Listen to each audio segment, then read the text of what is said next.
그래서 이 정도면 이제 단계별로 초보에 대한 건 다 말씀을 드린 것 같고요. 이제 중급으로 넘어갈게요. 그래서 이제부터는 조금 어려운 내용이 나올 수 있습니다만, 뭐 우리 뭐 다 관심 있게 보는 부분이잖아요. 제 설명이 부족한 거지 여러분이 이해를 못 하시는 거 아닙니다. 그래서 뭐 제 설명을 여러 번 들으시거나 아니면은 다른 동영상도 참고해 가시면서 배우시면 더 이해가 잘 되실 거예요. 그래서 너무 어렵다 생각하지 마시고 같이 공부하시면 좋을 것 같아요. 그래서 이게 중급 버전부터는 약간 공부를 해야 돼요. 뭐 단순하게는 뭐 앞브레이크 뒷브레이크 다 잡으면 된다 이렇게 했는데 왜 따로 있는지는 이유가 있죠. 그냥 상황에 따라 다르기 때문인데, 그럼 어떤 상황에 따라 다르냐 이걸 알려면 원리를 아시는 게 제일 좋아요. 원리를 공부하고 다양한 사례에 응용을 하는 게 맞겠죠. 뭐 질문과 답변도 거기에 맞게 나오면 좋고요. 그래서 원리는 공부를 하셔야 되는데, 공부라 그러면 그렇게 부정적으로 생각하실 필요는 없는 것 같아요. 우리가 뭐 학교 다닐 때 공부를 그렇게 즐겁게 하시는 분들은 많지 않잖아요. 근데 이제 바이크는 다르죠. 바이크는 우리가 관심을 갖고 공부를 해가면서 할 수 있어요. 왜? 뭐 재밌으니까 관심 있어서 보는 부분이고, 그리고 내가 알면 아는 만큼 이 바이크를 타는데 더 재미와 뭐 안전에 도움이 됩니다. 그래서 공부를 하시는 게 좋아요. 좋다, 뭐 권한다기보다 뭐 하게 되죠, 그냥. 저도 그렇게 하고 있고요. 그래서 뭘 공부해야 되느냐? 약간 고등학교 물리 수업 시간에 배웠을 법한 내용들을 공부하게 돼요. 지금부터 말씀드릴게요. 일단 원리 중에 이제 몇 가지 키워드 말씀드리자면, 뭐 타이어의 그립, 뭐 마찰력이라고도 하고요. 마찰, 뭐 타이어 마찰이 없으면 사실 바이크가 갈 수도 없고 설 수도 없습니다. 마찰력을 이용해서 트랙션이라는 힘을 발생을 시켜요. 트랙션이라는 힘은 쉽게 얘기하면 앞으로 가는 힘, 뒤로 쓰는 힘, 아니면 커브를 트는 힘, 뭐 좌로 트는 힘, 우로 트는 힘, 이런 힘을 트랙션이라고 하죠. 그래서 타이어 그립에서 뭐 타이어 그립이 이제 마찰인데, 이 고무가 굉장히 마찰이 잘 일어나지 않죠. 딱 붙어서 가죠. 그래서 이 그립이 높다, 내지는 그립이 약하다, 뭐 이런 식으로 표현을 하는데, 노면에 딱 붙은 상황에서 바퀴가 뒷바퀴가 이쪽으로 굴러서 차가 앞으로 가려는 힘이 생긴다거나, 아니면 반대로 앞바퀴나 뒷바퀴가 브레이크에 의해서 멈추려는 힘, 그래서 바이크가 가려던 관성을 이렇게 쭉 가려는 힘을 바이크 타이어들이 뒤로 밀어서 멈추려고 하죠. 그게 이제 제동이고요. 트랙션이 뒤로 발생하거나, 아니면 코너링 시에는 차체를 눕혀서 이쪽으로 튼다거나 이쪽으로 튼다거나, 이런 트랙션들이 타이어에 발생을 합니다. 이 트랙션은 한계치가 있어요. 당연히 한계치가 있어서, 뭐 쉽게 표현하면 전후 좌우를 있으면은 뭐 100%를 쓴다 그러면 앞쪽으로만 100%를 쓸 수 있고요. 그 상황에 동시에 뒤로 쓰는 건 의미가 없죠. 근데 100% 상황에서 내가 100%를 다 앞으로 가려는 상황에서 코너로 가고자 하는 트랙션을 발생시킬 수는 없어요. 시키면 어느 쪽이 됐든 미끄러져요. 그래서 가고자 하는 힘은 뭐 한 70%에서 뭐 60%까지 줄인 다음에 나머지 40%는 코너에 튼다든지 뭐 이런 식으로 배분을 할 수 있습니다. 그래서 전속력으로 가면서 코너를 트는 거는 옳지 못한 생각이에요. 반대로 급정거를 하면서 코너를 튼다? 마찬가지입니다. 위험한 상황이 될 수 있어요. 트랙션은 한계가 있고, 그게 이제 뭐 좋은 표현으로는 원형으로 이렇게 돼 있더라고요. 그래서 원형으로 최대로 이쪽으로 낸다거나, 아니면 코너를 틀 때는 뭐 이쪽으로 최대를 낸다거나, 뭐 어려운 얘기고요. 어쨌건 그 트랙션이라는 힘을 발생시켜서 가속도 하고 감속도 하게 됩니다. 그런데 이 트랙션이라는 힘이 여러 가지의 좌우가 되는데, 이제 주된 건 그립이죠. 마찰력에 따라 좌우가 되는데, 마찰의 중요한 포인트가 이제 마찰 계수라는 게 있어요. 많이 들어보셨죠? 그래서 뭐 당연히 이런 미끄러운 면보다는 금속보다는 고무가 마찰력이 좋습니다. 그래서 타이어를 고무로 쓰는 거고, 이 마찰력에 영향을 주는 여러 가지 요소들이 있는데, 뭐 가장 중요한 게 뭐냐면 무게예요. 무게, 미는 힘. 이 바닥면을 타이어가 얼마나 세게 누르는가, 무게가 얼마나 세게 누르는가. 사실 중력 때문에, 이 바이크 무게 때문에 뭐 한 200kg 되죠. 200kg 되는 것이 사람이 탔을 때 뭐 한 270kg, 260kg 되는 것들이 누르는 힘이 있는데, 이 누르는 힘이 얼마나 센가에 따라서 마찰력이 달라집니다. 세게 누르면 세게 누를수록 마찰력이 세져요. 그립이 좋아지는 거예요. 반대로 가벼우면 가벼울수록 약해집니다. 그래서 마찰력이 좋으려면 무게가 무거워야 돼요. 그럼 이제 무거운 바이크가 좋지 않냐? 이렇게 얘기하실 수 있는데, 좋죠? 좋은데 문제는 뭐냐면, 무거운 바이크는 미는데도 힘이 더 많이 필요하고 감속하는데도 힘이 더 많이 필요합니다. 그래서 이제 뭐 무조건 무거운 게 좋은 건 아니에요. 근데 이제 그 얘기를 왜 하냐면, 어차피 고정된 무게인데 뭐 내가 타고 있으면 똑같은데 왜 무게 얘기를 하느냐 하면은, 무게 배분이 달라지기 때문이에요. 앞바퀴 뒷바퀴의 무게가 평상시에는 이렇게 똑같이 있으면은 뭐 270kg에서 아니면 260kg다. 그러면 이제 260kg에서 130kg가 동일하게 이제 앞바퀴 뒷바퀴에 배분이 됩니다. 그래서 동일한 무게가 돼 있는데 상황에 따라 앞으로 이렇게 쏠린다거나 아니면 뒤로 쏠린다거나 해서 무게 배분이 달라져요. 무게중심이 이동한다고 하죠. 그래서 원래 가운데 있던 무게중심이 양바퀴를 통해서 가운데 있던 무게중심이라는 건 사실 가상의 포인트예요. 어쨌건 이제 이해하기 좋기 위한 가상의 포인트거죠. 얘가 앞으로 쏠리면은 예를 들어서 100% 쏠렸다. 그러면 앞바퀴로 갔다. 그러면 이게 260kg가 다 앞바퀴에 있는 거고 뒷바퀴엔 빵키로가 실리는 거예요. 그럼 뒷바퀴에 마찰은 없는 거예요. 당연하죠. 이제 떠 있잖아요. 떠 있으면은 뒷바퀴는 브레이크를 잡건 가속을 하건 말건 아무런 영향을 미치지 못하고 앞바퀴만이 오히려 모든 일을 합니다. 반대로 내가 윌리를 하고 있다. 뒷바퀴를 들었다. 그렇게 막 가고 있다. 그럼 앞바퀴는 아무런 역할을 못합니다. 심지어 핸들을 틀어도 그쪽 방향으로 가지 않죠.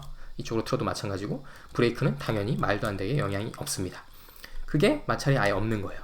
근데 이게 꼭 완전히 들어야만 그런 영향이 있는 게 아니라 중심이 약간만 쏠려도 그런 차이가 생겨요. 예를 들어서 130, 130이었는데 150, 110이 될 수도 있는 거예요. 그래서 같은 바이크에 같은 사람이 탔음에도 불구하고 운동 상황에 따라서 뒷바퀴에 더 많이 실리거나 앞바퀴에 더 많이 실릴 수 있어요. 그 말은 뭐냐면 무게가 더 많이 실린 쪽에 브레이크가 더 잘 잡힌다는 거예요. 왜? 마찰력이라는 게 무게에 비례해서 커지기 때문에. 면적에 비례해서 커진다라는 착각을 하기 쉬운데요. 뒷바퀴가 넓고 앞바퀴가 좁잖아요. 그거는 물리학적으로는 안 그래요. 물리학적으로는 면적과는 상관이 없어요. 우리 물리 시간에 배워요. 뭐 무슨 기울어져 있는 상자를 뭐 면적을 좁은 면적을 놓든 낮은 면적을 놓든 똑같은 힘으로 밀었을 때 뭐 떨어지는 건 마찬가지입니다. 뭐 그런 거 배우긴 했는데 우리 다 잊어먹었죠. 어쨌건 면적에 비례하진 않는데 그럼 왜 뒷바퀴가 넓으냐? 그건 다른 요인들 때문에 그래요. 이제 거기까지 들어가면 조금 너무 정신없는 것 같은데 언제 기회가 되면 또 말씀을 드릴게요. 어쨌건 면적은 큰 차이가 없고요. 큰 차이가 없는데 영향은 있어요. 바이크에서 영향은 있어요. 근데 이제 물리학적으로는 없어요. 그래서 제일 중요한 포인트는 무게예요. 무게가 많을수록 비례해서 증가한다.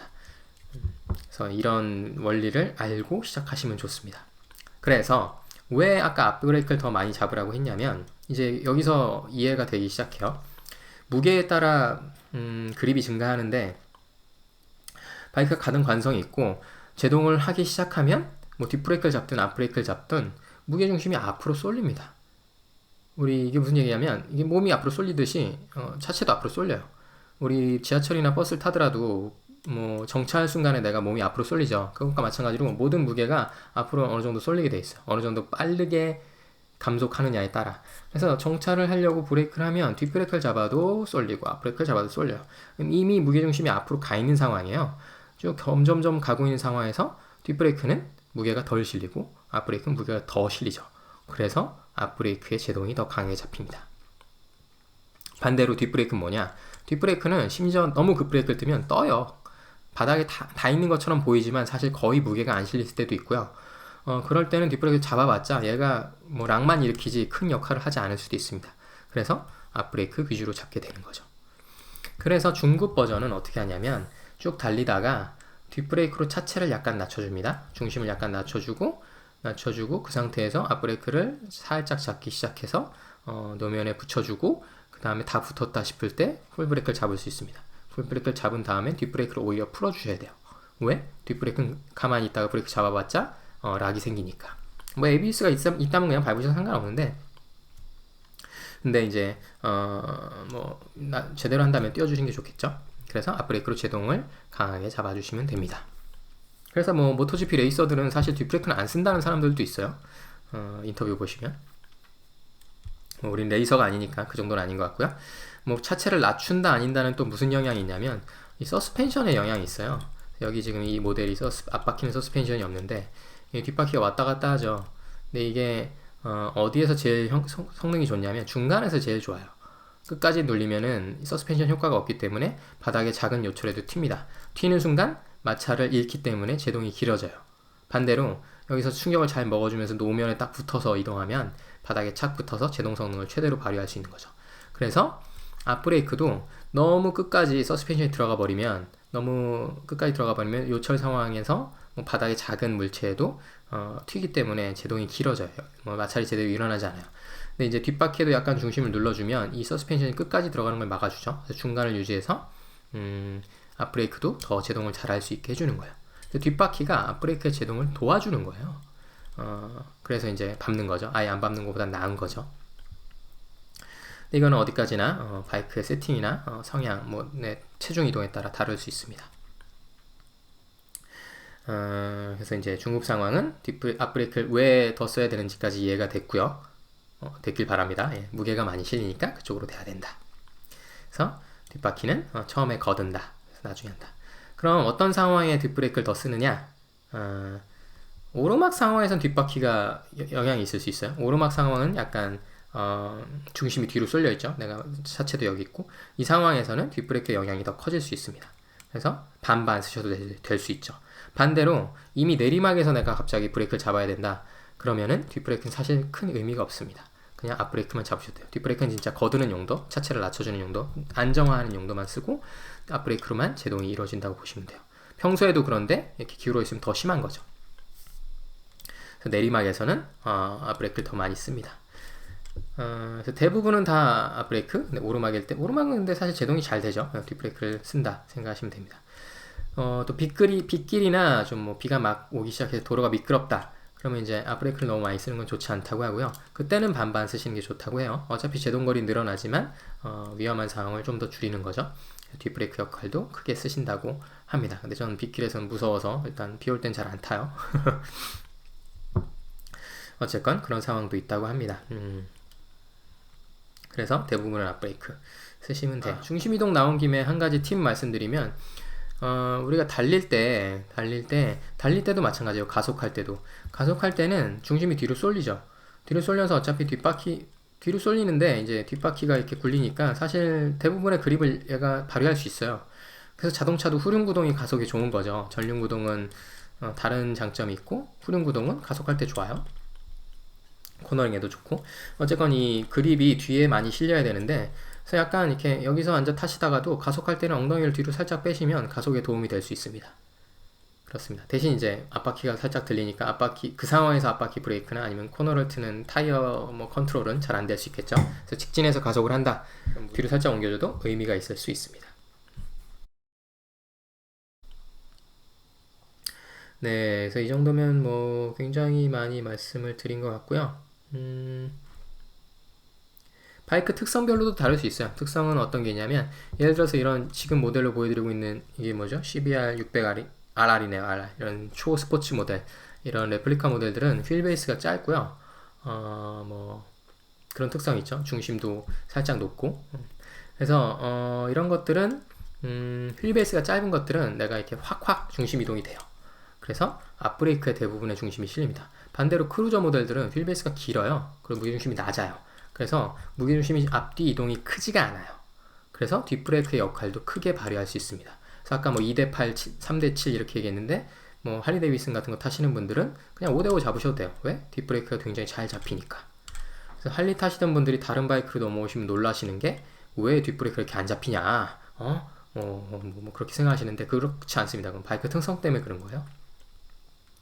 오히려 이런 바이크들은 뒷브레이크를 너무 세게 잡으면 위험할 수 있습니다. 뒷브레이크 락은 굉장히 위험한 상황에 빠질 수가 있죠. 락은 뭐냐면 내가 뭐 돌던 상황에도 마찬가지인데 더 빨리 돌려고 한다거나 뒷바퀴가 앞바퀴는 더 빨리 돌려는 힘은 없죠. 제동 상황만 있죠. 더 빨리 돌려고 한다거나 현재 상황보다 감속 때문에 더 지금 노면보다 덜 돌려고 하는데 그 트랙션의 한계치가 넘어간 거예요. 임계치가 더 이상 버틸 수 없는 속도.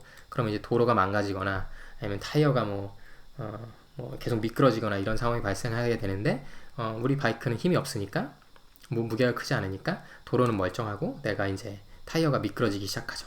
타이어가 미끄러지는 순간이 락이 걸렸다, 잠겼다고 얘기를 하고요. 그 순간은 타이어가 완전히 멈췄다고 보시면 돼요. 뭐 완전히라기는 아니고 뭐 덜 멈춰도 마찬가지 상황이 발생할 수 있는데 지금 멈추려고 하고 노면과 미끄러지기 시작하면 이때 문제는 뭐냐면 제동도 일어나지 않고 방향을 틀 수도 없고 아무런 영향 없이 미끄러지기 시작합니다. 위험한 상황이죠. 그래서 이거를 어떻게 해야 되냐, 원래 속도를 맞춰서 다시 그립을 찾아줘야 돼요. 그립을 찾아줘야 내가 원하는 제동을 하던 방향을 틀든 할 거 아니에요. 그래서 그 그립을 찾으려면 어떻게 하냐면 바퀴를 너무 잡지 말고 브레이크를 너무 잡지 말고 오히려 풀어줘야 돼요. 풀어주면 그 락이 다시 풀려서 바퀴가 노면과의 그립을 다시 찾죠. 그런데 앞바퀴는 그게 큰 문제가 없어요. 그래서 락이 생겼다가 뭐 지나치게 락이 오래 생기면 이제 바이크가 넘어지겠죠. 균형을 잃고 서려는 힘도 이루어지지 않으니까. 그런데 다시 풀어주면 갑니다. 원하는 방향으로. 그런데 뒷바퀴의 문제가 뭐냐면 락이 생겼다가 풀리면 좋은데 거기까지 좋은데 락이 생겨서 재수없게다기보다 이제 뭐 문제 상황에서 바이크가 틀어진 상황에서 조금이라도 온라인이 틀어진 상황에서 내가 일로 가고 있는데 그러니까 일로 가고 있는데 이쪽으로 가는 힘에서 이쪽으로 살짝 틀어졌다. 그럼 원래 바퀴는 일로 가려고 하죠. 일로 가려고 하는데 관성은 일로 작용하고 있고 마찰은 이루어져서 이렇게 가다가 어느 순간 락이 풀려버리면 다시 그립이 잡히면 어떻게 되냐면 바이크가 일로 가려고 하죠. 관성은 일로 가고 있고 그럼 어떻게 하냐면 이 바이크가 일로 펑 튑니다. 갑자기 일로 날아가요. 그래서 사람이 여기 있었는데 여기 있던 사람이 던져지는 효과가 나죠. 이게 하이사이드예요. 바이크 사고가 이제 로우 사이드, 하이 사이드가 있는데 로우 사이드는 그냥 옆으로 우리 영화에서 흔히 보는 장면 로우 사이드고요. 하이 사이드는 일상적으로 보신 적은 별로 없을 거예요. 뭐 모토GP를 보지 않는 이상 잘 없으실 거고요. 하이 사이드는 펑 튑니다. 그래서 이게 위험한 거는 사람이 멀리 날아가기 때문에 위험한 것도 있고 사람만 날아가는 게 아니라 오토바이도 날아오기 때문이에요. 그래서 이 오토바이가 넘어진 사람을 다치게 하는 아주 위험한 상황에 빠질 수 있습니다. 이 하이사이드는 뭐 제동 상황에서도 날 수 있고 아니면 코너에서 너무 급가속을 하다가 날 수도 있는데 코너에서 급가속은 우리가 흔히 하는 일은 아니니까 큰 걱정은 없지만 빗길에서 뒷바퀴가 락이 생기면 발생할 수도 있습니다. 저는 심지어 125cc 타다가도 하이사이드가 나서 슝 날아가 본 적이 있어요. 그래서 저는 하이사이드에 대한 굉장히 뭐 트라우마면 트라우마, 공포라면 공포라는 게 있고요. 뒷바퀴 락은 조심하셔야 돼요. 뒷바퀴 락은 생겼을 때 오히려 풀면 안 됩니다. 풀면 안 되고 앞브레이크는 바로 풀어주면 좋고요. 뒷바퀴는 풀더라도 서서히 풀어야 되는데 그게 본능적으로 락이 생겼다고 느끼게 되면 확 풀게 돼 있어요. 뒷바퀴를. 그러면은 굉장히 위험해질 수 있죠. 그래서 뒷바퀴는 락이 안 생기는 게 좋고 생기더라도 그냥 유지하는 게 차라리 낫습니다. 유지해도 바이크가 넘어지지 않거든요. 금방 뒷바퀴는. 그래서 어떻게 해야 되냐면 그래서 위기 상황에 뒷브레이크를 밟지 말라고 가르치는 사람들도 있어요. 왜? 뭐 본능적으로 위기 상황에선 패닉이 발생해서 뒷브레이크를 너무 꽉 밟으니까 락이 생기는 거예요. 락이 생기면은 위험해지죠. 하이사이드가 날 수 있으니까. 그래서 차라리 앞브레이크만 꽉 밟으라고 알려주는 데도 있습니다. 그러면 적어도 뒷바퀴 락은 나갈 수 있으니까. 어차피 제동은 급브레이크 상황에서는 앞브레이크로 다 할 수 있고요. 이제 제대로 한다면 뒷브레이크는 좀 약하게 잡아야 되겠죠. 근데 위기를 만나면 뒷브레이크 자꾸 밟게 돼요. 되게 세게. 그래서 평소에 연습이 많이 필요해요.